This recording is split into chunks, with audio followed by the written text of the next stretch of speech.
নমস্কার বন্ধুরা, ক্যান্ডিটি kitchen and ব্লগে তোমাদেরকে স্বাগত জানাই। আশা করি তোমরা সবাই খুব ভালো আছো এবং তোমাদের ভালোবাসায় আমিও খুব ভালো আছি। আজকে আমি কাতলা মাছ দিয়ে আলু দিয়ে কালো জিরা বাটা দিয়ে একটা রেসিপি শেয়ার করব। আশা করি তোমাদের ভালোই লাগবে। এখানে দেখো আমি 6 পিস কাতলা মাছ ধুয়ে নুন হলুদ মাখিয়ে রেখেছি। এবার আমি গ্যাসটা অন করব।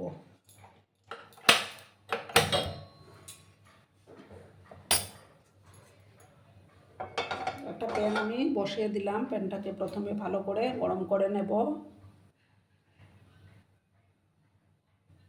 বন্ধুরা, আমি প্যানের মধ্যে তেল দিয়ে দিয়েছি। তেলটা গরম হয়ে গেছে। এবার আমি একে একে মাছগুলো দিয়ে দেবো।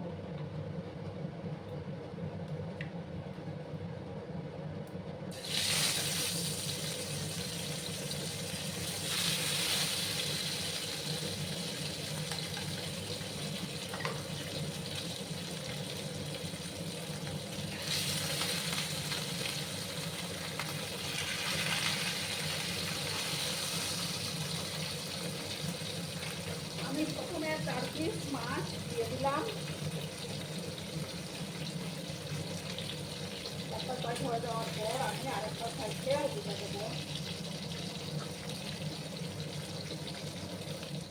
বন্ধুরা, এবার আমি মাছগুলোকে উঠে দিলাম।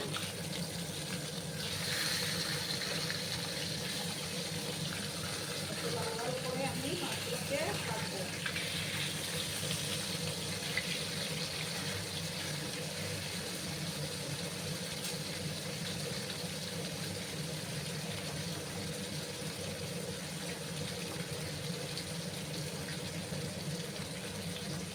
দেখো বন্ধুরা, আমার মাছগুলো ভাজা হয়ে গেছে। এবার আমি মাছগুলো তুলে নেবো।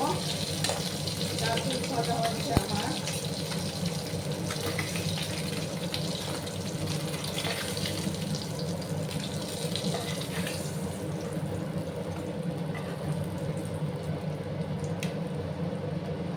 বাকি 2 পিস আমি এবার দিয়ে দেবো।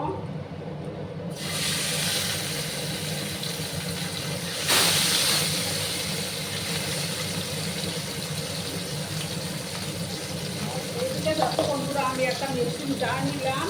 এই জারের মধ্যে আমি এবার 6টা কাঁচা লঙ্কা দেবো। দেখো 6টা কাঁচা লঙ্কা, তারপর 8 কোয়ার মতো রসুন দিলাম। আর দেবো দেখো কিছুটা ধনে পাতা, কাটার সময় ধনে পাতা আমি দিয়ে একটা পেস্ট বানিয়ে নেব।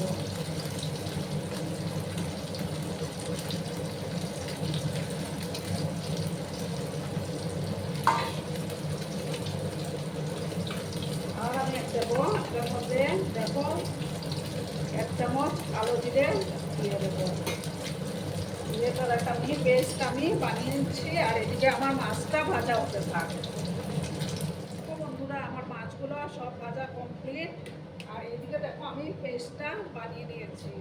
এবার আমি ওই তেলের মধ্যেই 2টো আলু কেটে রেখেছিলাম, সেই আলুগুলো একটু লাল লাল করে ভেজে নেব।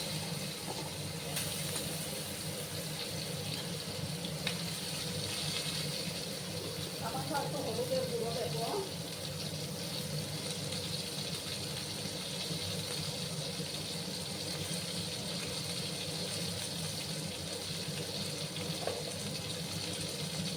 সামান্য একটু লবণ দিয়ে আমি একটু লাল লাল করে ওকে ভেজে নেব।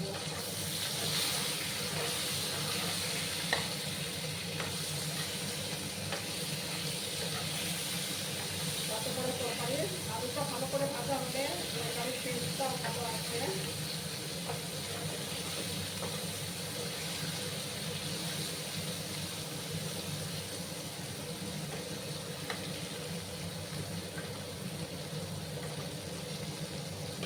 গ্যাসের আঁচটাকে কমিয়ে রেখেছি আমি। এবার আমি একটু ঢাকা চাপা দিয়ে রাখবো আর একটু লাল লাল করে ভেজে নিচ্ছি। বন্ধুরা, এবার আমি টাকাটা সরিয়ে দিলাম। আলুর মধ্যে একটা কোটিং করে গেছে। এবার আমি আলুগুলো ভেজে নেব।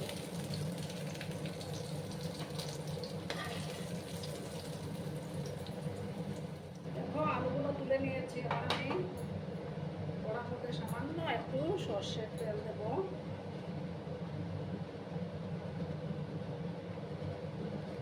বেশি তেল আমি দেবো না,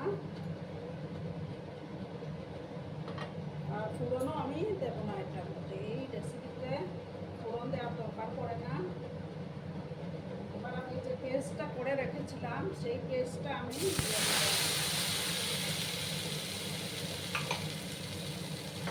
ভালো করে একটু কষিয়ে দিতে হবে।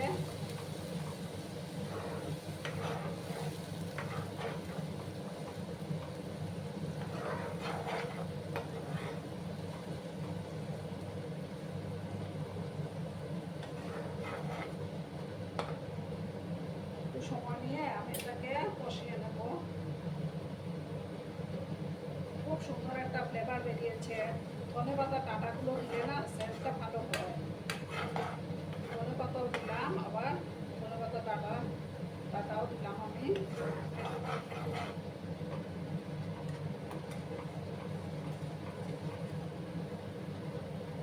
ভালো করে আমি কিছুক্ষণ সময় নিয়ে একটু কষিয়ে নেব। তারপর দেখো বন্ধুরা, আমি একে একে মশলা দেব। হাফ চামচ ধনে গুঁড়ো দিলাম,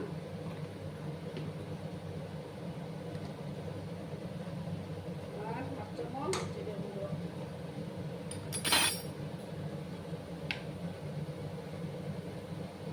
ছোট চামচের 1 চামচ কাশ্মীরি লঙ্কার গুঁড়ো অ্যাড করে দিলাম। মিক্সিং জারটা ধুয়ে আর একটু জল আমি অ্যাড করে দিলাম, দিয়ে ভালো করে মশলাটাকে কষিয়ে নেব।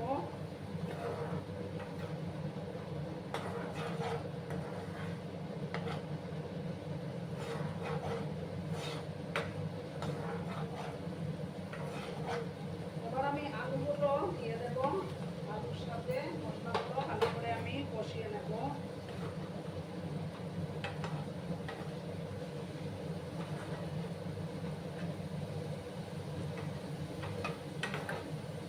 তোমরা যে কোনো মাঝে এই রেসিপি তৈরি করতে পারো।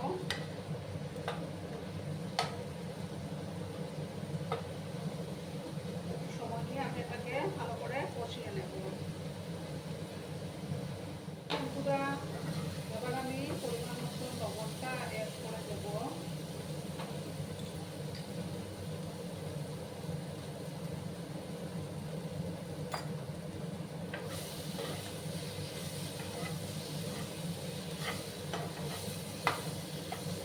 মশলাটা কষিয়ে গেছে, এবার আমি এটার মধ্যে গরম জল অ্যাড করে দেব। গরম জল করে রেখেছিলাম। তরকারির মধ্যে গরম জল দেওয়ার চেষ্টা করবে, তাতে তরকারির টেস্টটা ভালো আসে।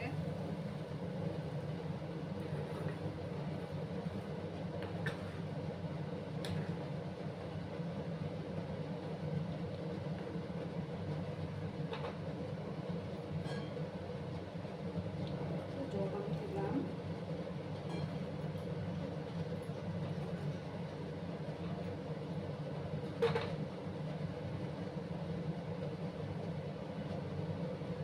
আমি দেখো জলটা ফুটে উঠেছে, এবার আমি মাছগুলো একে একে দিয়ে দেব।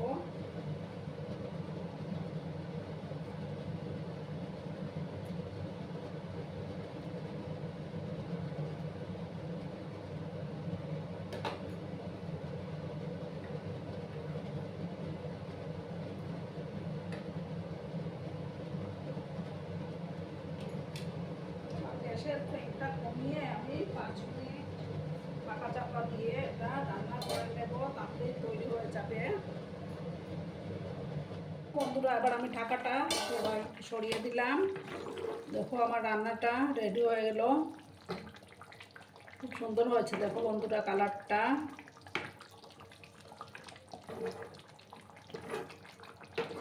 এভাবে কালো জিরা বাটা দিয়ে না খেতে দারুণ লাগে। তোমরা বাড়িতে অবশ্যই বানিয়ে ট্রাই করো, দেখবে দারুণ লাগবে খেতে। এবার আমি গ্যাসটা অফ করে দিলাম। অফ করে একটা বাটির মধ্যে আমি সার্ভ করব। আমি সার্ভ করে দিয়েছি, কেমন হয়েছে অবশ্যই কমেন্ট করে বলো। কিন্তু তোমরা তোমাদের এই সুন্দর সুন্দর কমেন্টগুলো পড়তে আমার কিন্তু দারুণ লাগে। আর এতক্ষণ ধরে আমার ভিডিওটার সাথেও পাশে থেকে আমাকে এতটা ভালোবাসা দেওয়ার জন্য তোমাদেরকে আবারও জানাই অনেক অনেক ভালোবাসা এবং অনেক অনেক ধন্যবাদ। ততক্ষণে তোমরা সবাই খুব ভালো থেকো, সুস্থ থেকো, আনন্দে থেকো। আর আমার ভিডিওটার কোনো অংশেও যদি তোমাদের একটুও ভালো লাগে তাহলে অবশ্যই তোমাদের পরিবার পরিজনদের মাঝে শেয়ার করে দেওয়ার অনুরোধ রইল। ততক্ষণে খুব ভালো থেকো, ধন্যবাদ।